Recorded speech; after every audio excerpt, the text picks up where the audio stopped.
ایران میں supreme leader کے لیے رہبر معظم انقلاب اسلامی کی اصطلاح استعمال کی جاتی ہے، جو آئینی طور پر ریاست کا سربراہ اور ملک کا سب سے بڑا سیاسی اور مذہبی منصب ہے۔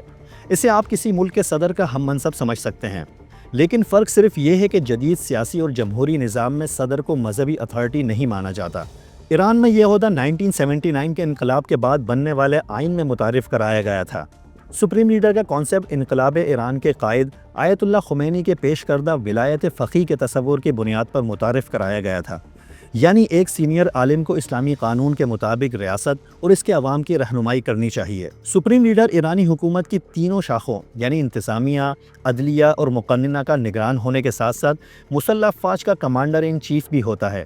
اسے ایران کی تمام داخلہ اور خارجہ پالیسیوں پر فائنل اتھارٹی کی حیثیت حاصل ہوتی ہے، جبکہ سرکاری میڈیا اور گارڈین کونسل یعنی شورا نگہبان کی نگرانی کی ذمہ داری بھی سپریم لیڈر کی ہوتی ہے۔